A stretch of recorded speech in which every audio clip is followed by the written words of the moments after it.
নমস্কার বন্ধুরা, আমি সাথী আপনাদের সামনে নিয়ে চলে এসেছি একটা নতুন ভিডিও। খুব দুঃখজনক মর্মান্তিক ভিডিও।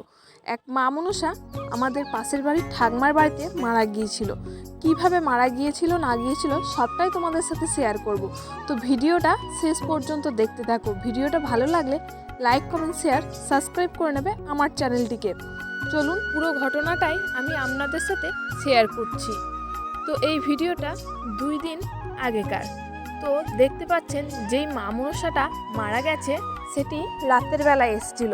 তো রাতের বেলায় যখন এসেছিল তখন আমরা দেখিনি, ঠাকমা ও পিসি ছিল বাড়িতে। আর এই বাড়ির যে দাদু, সেই দাদুটি অসুস্থ ছিল। দুইজনই মেয়ে হওয়ার কারণে রাতের বেলায় মা মনসাটাকে ওখান থেকে বের করা যায়নি। তো যাই হোক, খুব খারাপ লাগছে মা মনসাটার জন্য যে এখানে এভাবে মারা গিয়েছিল। তো সেদিন কি একটা পুজো ছিল, তো আমার ঠিক মনে নেই। তো সেই পুজোর দিনই মারা গেছে, আর প্রচণ্ডভাবে কষ্ট পেয়ে মারা গেছে। তো ভিডিওটা দেখুন কিভাবে কষ্ট পেয়ে মারা গেছে আর কতটা বড় সাপটা। তো দেখতেই পাচ্ছেন এখানে সকালবেলায় কিভাবে বের করা হবে সবটাই আপনাদের সাথে শেয়ার করব। ভিডিওটা দেখুন, দেখলেই বুঝতে পারবেন। তো সাপটা যখন মারা যায় তখন যদি এই দাদুটা থাকতো তাও এইভাবে বের করা যেত, কারণ কিছুদিন আগে আমাদের ফার্মে এর থেকে বড় একটা মা মনসা আটকে গেছিলো। তো তাকে এভাবে বের করা হয়েছিল, তাকে বাঁচানো গিয়েছিল, কিন্তু এটা সারা রাত থাকার কারণে মা মনসাটা মারা যায়। প্রচণ্ড কষ্ট পেয়ে মারা গেছে, খুব কষ্ট লাগছিল। তো যাই হোক, হয়তো কপালে ওটাই ছিল। তো যেমনভাবেই হোক এর পরে জন্ম যেন খুব ভালো কিছুভাবে জন্মাতে পারে।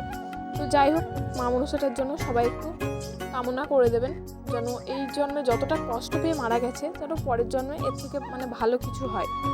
তো কীভাবে বের করা হয় সব ভিডিওটা তোমরা দেখতে থাকো।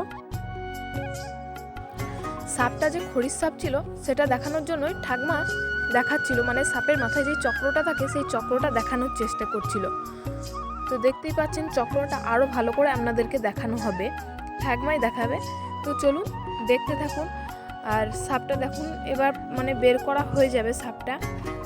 তো এই সাপটা পুজোর দিন মরার কারণে ঠাকমার এক গুরুদেব ছিল, গুরুদেবকে জিজ্ঞেস করা হয়েছিল যে সাপটাকে কি করবে, সাপটাকে পুড়িয়ে দেবে না কি করা হবে, সেটা গুরুদেব যেটা বলবেন, যেটা ভালো বুঝবেন সেটাই করা হবে। তো সেই কারণে গুরুদেব যেটা বলেছিল সেটাই করা হয়েছিল, সেটা তোমাদের সাথে বা আপনাদের সাথে শেয়ার করা হবে না, তো সেটা পরে দেখাবো। তো চলুন দেখুন সাপটাকে নিয়ে এখন কি করা হয়। তো দেখতেই পাচ্ছেন এইভাবে হয়তো সবাই সাপ নিতে পারবে না, মরাই হোক আর জ্যান্তই হোক। এই ঠাকমাটা এর আগেও একটা জ্যান্ত সাপ নিয়ে ভিডিও করেছিল, সেই ভিডিওটা আমার এই চ্যানেলে আছে, একটু পিছনে গিয়ে দেখলে দেখতে পাবেন যে একটা জ্যান্ত সাপ নিয়ে কীভাবে করেছিল। এটা মরা বলে যে করছে সেটা না, একটা জ্যান্ত সাপ নিয়েও করা হয়েছিল সব কিছু। তো সেটাও আপনাদের সাথে শেয়ার করা আছে, ভিডিওটা একটু নিচে গিয়ে কষ্ট করে দেখে নেবেন। তো অনেকেই বাজে কমেন্ট করবেন হয়তো মরা সাপ বলে, কিন্তু না, ঠাকমাটা জ্যান্ত সাপ নিয়েও করে। তো যাই হোক, দেখতেই পাচ্ছেন। ভিডিওটা ভালো লাগলে লাইক কমেন্ট শেয়ার সাবস্ক্রাইব করে দেবেন। তো এই সাপটাকে সবার গায়ে দেওয়া গায়ে ঠেকানো হয়েছিল। যতই হোক জ্যান্ত সাপ তো সবাই মাথায় নিতে পারবে না বা ঠেকাতে পারবে না, তো মরে গেছে, তো সেই কারণে সবার সাহস হবে হয়তো।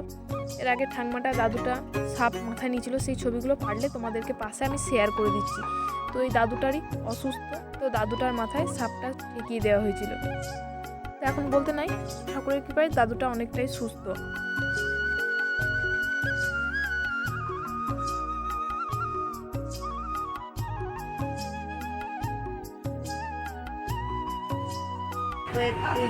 দেহ থেকে সব এরকম পা দিয়ে সব নেমে তাড়িয়ে দাও।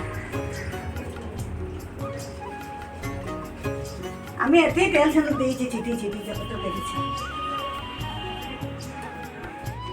কিন্তু আমি এই সাপটা এখন ফেলবো না, ঠিক না আসবে তারপরে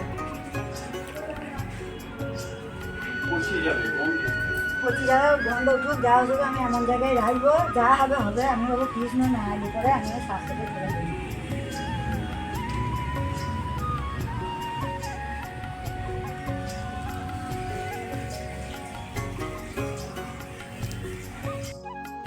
যদি বেঁচে থাকতো তাহলে কত বড় হইতো বল দেখে, ওর ইয়াতে আগে তো বাপরে।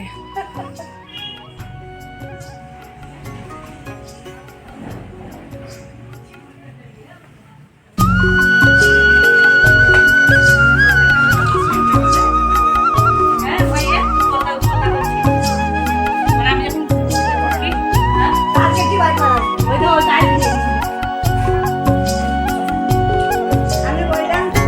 করিস তো সে কাল রাত নিচে আছে তোমার কাছে আসছিল তোমার কোথায় একটু দেখাই দাও। সে বৌদি ঢুকলে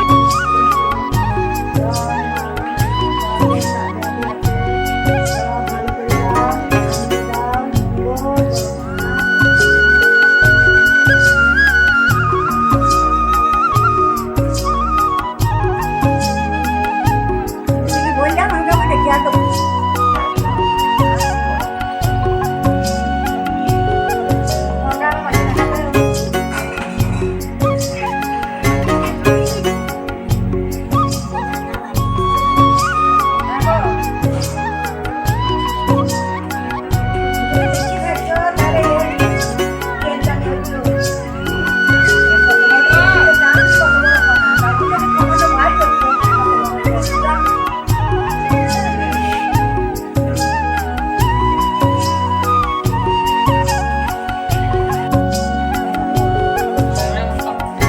কৃষ্ণর পায়ের ছাপ একবার সব করবো মা কৃষ্ণর পায়ের ছাপ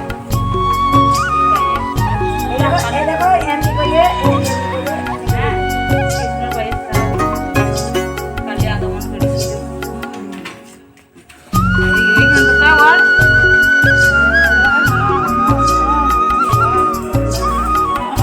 বাবা